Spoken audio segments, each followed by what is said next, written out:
欢迎来到我在皇家加勒比海 Odyssey of the Sea 的第2集。今天我们是海上日，天气有点阴，听起来好像会很无聊。错了，跟着我一起开启邮轮上的吃货之旅，和我到处去续摊，从早餐一直到不那么拘谨的 Formal Night 晚餐，接着再去自助餐补一顿。除了吃之外，还有抽奖活动和热闹的 Party 等着我。你好，我是艾丽森，我在这里分享我的旅游心得，尤其是邮轮的实战经验。欢迎订阅。那我们现在马上开始。我们来取消我们订了的岸上行程，待会再告诉你们原因。Good morning， 这是第2天，外面天气很糟糕，这个阳台显不了它的作用，根本没办法出去。今天是我们的邮轮第2天，照理来讲是 Formal Night， 但是我没有看到任何迹象。Formal Night 对我来讲很重要，因为他们有免费的龙虾，那如果没有的话，可能就要等到另外一个 Formal Night， 就是第6天的时候。然后今天的重头戏是 70s Party， 那这个我也会去。先跟着我去成人专属游泳池里面的餐厅吃早餐。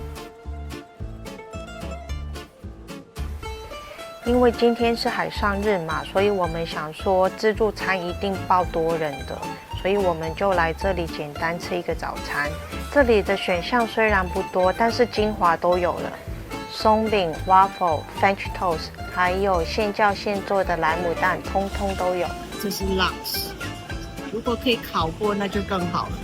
看起来很棒，全部都是从里面拿的，但是里面没位置。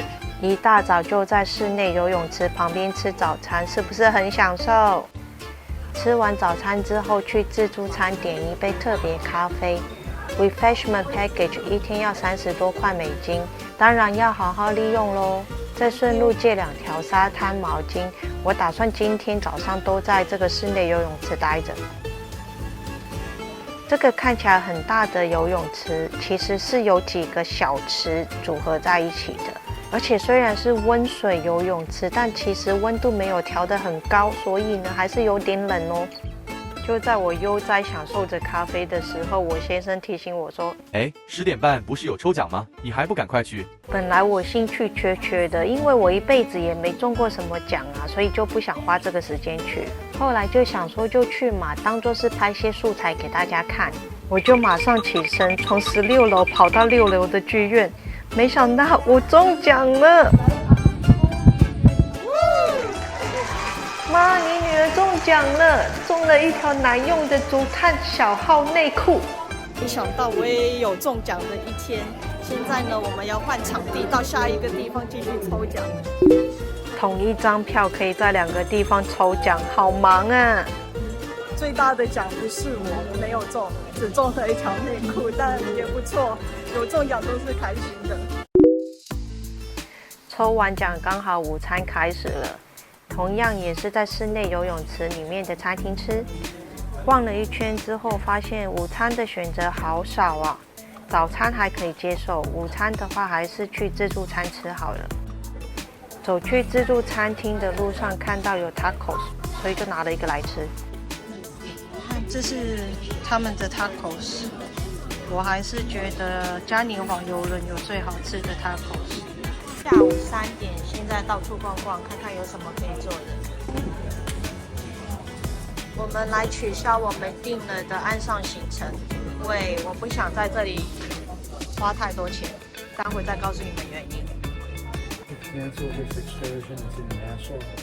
现在是下午4点多，没有特别的事情可以做，所以我就想分享一下为什么我刚刚取消了岸上观光行程。原因呢，就是我们觉得这一次重新回到皇家加勒比海，我们真的没有很喜欢这个邮轮公司。虽然这一艘邮轮真的很漂亮、很棒，食物很棒，比和美邮轮还好，然后服务没有话说，平均来讲都非常好。它唯一的问题就是价格太高了，性价比就相对就比较低。对我们来讲，因为我们是希望可以1年坐3-4次邮轮，所以每一次我们搭邮轮，价格会是我们的选择取向，就是以价格为主。尤其是当我们坐过大家都说便宜的 MSC 还有嘉年华之后呢，我们发现这2间邮轮公司其实他们也是很棒的。虽然我知道我在我另外一支影片一直抱怨 MSC 有多差，但是当我第2次踏上 MSC， 发现他们食物进步非常多之后呢，我就觉得说，哇，这一间邮轮公司真的是物美价廉，它的食物很过得去。虽然不是说顶级多豪华，但是已经很棒了，对我们来讲已经足够。然后它的 party 非常好玩，是非常值得让我们有事没事就搭上去的邮轮。而皇家加勒比海呢，它的价格贵很多，当然你得到的也很多。那如果说你现在是1年只坐1次邮轮，所以你把你的经费，你把你的精力都花在一个邮轮上的时候，这是很好的选择。皇家加勒比海你会很喜欢，因为你就是整个氛围就是不一样嘛，就是每个人的取向不同。总之平衡了一下这些原因呢，我们决定说不要在这间邮轮公司花太多钱，因为当我们把钱都花在某一间邮轮公司的时候呢，我们是会得到一些offer， 会有一些升级啊，或是说他给我们一些回馈。我们决定把我们的预算花在其他邮轮公司。站在15楼的空中玻璃，有点可怕。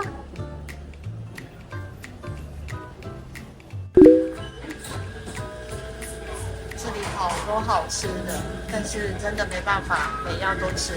其实光看这个沙拉没有很吸引人，但是看到旁边有烤牛肉，我就頂唔順啦，一定要食個沙律。我們又來請他把烤牛肉放在沙拉裡面，超好吃的。吃完沙拉就去逛旁邊的卡提耶，是不是很跳痛？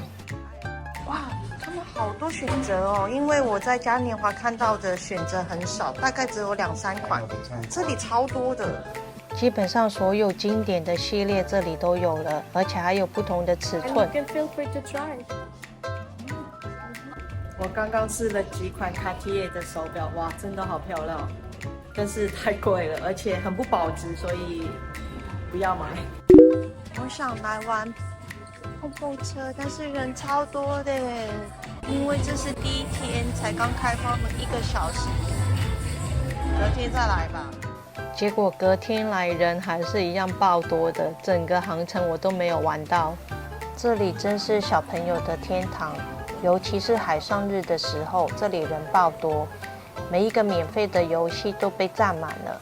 而且以前这里是有提供免费的热狗的，但现在也被取消了。5点多，肚子还没饿，又是时候吃晚餐了。今天的主题是法国。这是炸鱿鱼圈，看起来很不错。外层的面糊有点厚，但还是好吃的。接下来是我在邮轮一定会点的洋葱汤。为什么我一定会喝洋葱汤呢？因为在邮轮上能选的汤品真的很少。这是我们7天航程的第1个 FOMO night， 今天没有免费的龙虾，我期待在第6天的时候，就是第2个 FOMO night 的时候会有免费的龙虾，所以今天我只点了三文鱼。这个盖了厚厚一层香料的烤三文鱼超好吃的，不止非常入味，而且还滑嫩多汁。这是我先生点的烤牛柳，火候控制的刚刚好，软嫩适中，他吃得很开心。crème brûlée，这个crème brûlée没有烤过哎，没有焦糖，一点点，应该是融化了，变成糖水。这个鸡蛋烤布丁没有什么鸡蛋的味道，而且很甜，真的有需要配一杯咖啡才行。在走楼梯去 buffet 的路上，又看到几只鸭子。我好奇，在亚洲的邮轮也有玩这种隐藏鸭子的活动吗？ Never stop eating, never。这里的自助餐9点就关门了，所以呢就进来看一下有什么好吃的。本来只是想参观，没想到又忍不住拿了一个 ice cream。我特地来自助餐看一下他们在 FOMO night 的时候有什么食物。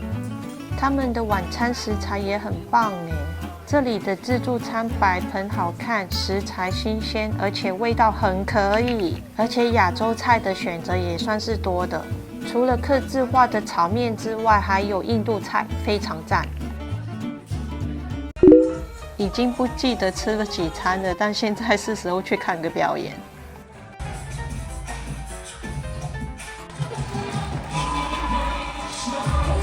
刚刚看完表演了，这是自从 COVID 之后，我们已经做了10次邮轮，这是数一数二最好的一场表演。整个舞台、服装看得出来他们是很用心，然后花 fantastic yes， 是看得出来他们花了很多心思、很大成本去制作这一个表演。就是我没有想到说我会完整的看完一场表演，就是这样子，超赞的。听得出来我现在要去哪里了吧 ？The 70s Party。邮轮上这么多 party， 我最喜欢就是这种复古的 70s and 80s。我们的 cruise director 也把正式的晚宴长裙换成了超辣的服装，和他的团队一起带领这个 party， 大家都玩得超嗨的。现在11点45，我觉得这样子的 party 有这样的 ending 非常好，因为整个 crew member 他们都在外面跟我们合照，我觉得哇，好棒哦！就这样好好的结束今天。